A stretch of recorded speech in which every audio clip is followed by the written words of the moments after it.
এখানে আমরা উপস্থিত হয়েছি যে বিগত হয়েছি যে এখানে কোনো অনুষ্ঠান করা যাবে না। আমাদের এই সমৃদ্ধ করে সুন্দর অনুষ্ঠানটা প্রমাণ করতে আর আমাদের দেশ থেকে এই তরুণ সরকার যে মসজিদের ইমাম এবং সেও তাদেরকে বাধ্য করেছে। মানুষ যখন ভুলের শিকার হয় তার উপর আমরা গর্ব রাখি।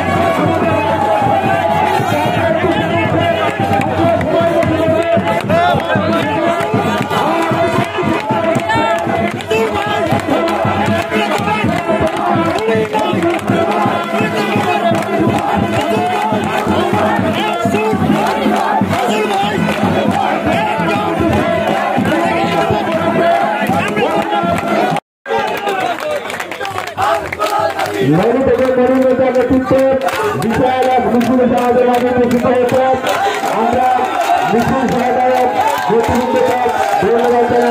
দক্ষিণ কালী থেকে সাকিবুল ইসলাম সুমন এবং প্রিন্সিপাল নেতৃত্বে একটি বিশাল মিছিল এসেছে।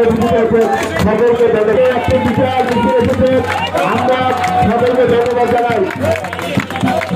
ডানবঙ্গ থেকে বিশাল একটি মিছিল এসেছে, আমরা সকলকে ধন্যবাদ জানাই। আমরা সকলকে ধন্যবাদ জানাই।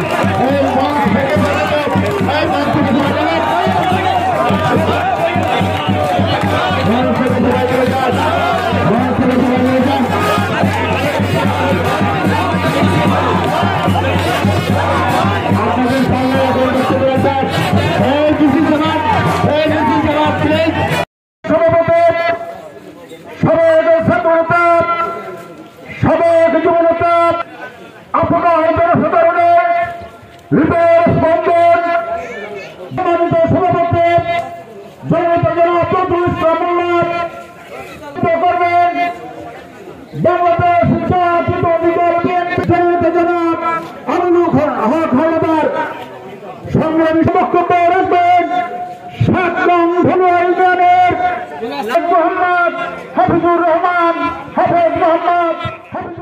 উপস্থিত আছেন প্রধান অতিথি বারবার নির্বাচিত চেয়ারম্যান মোহাম্মদ নজরুল ইসলাম মোল্লা। উপস্থিত আছেন নেতৃবৃন্দ, উপস্থিত আছেন আয়োজিত আমার জনগণ সবাই সাহেব, আসসালামু আলাইকুম। সর্বোপরি যাদের বয়স 22 বছর, আমি তাদেরকে বিশ্বাসী মোল্লা ইউনিয়নের চেয়ারম্যান ছিল।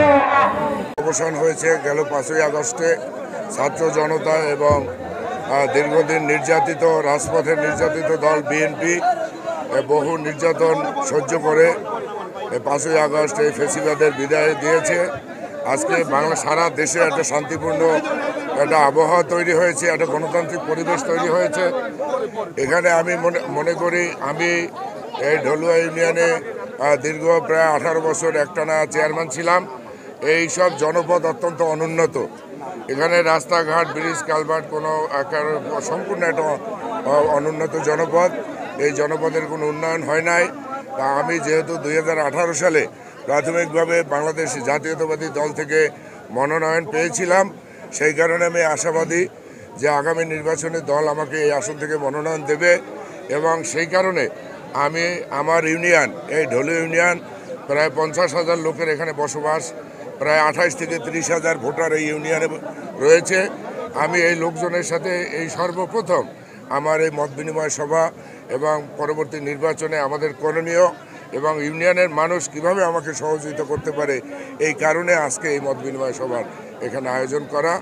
আমি আজকে এই ইউনিয়নের উন্নয়নের জন্য এবং আমাদের এই বেল্টের উন্নয়নের জন্য উন্নয়নে অবদান রাখার জন্য আমি আজকে এই মত বিনিময় সভার আয়োজন করেছি।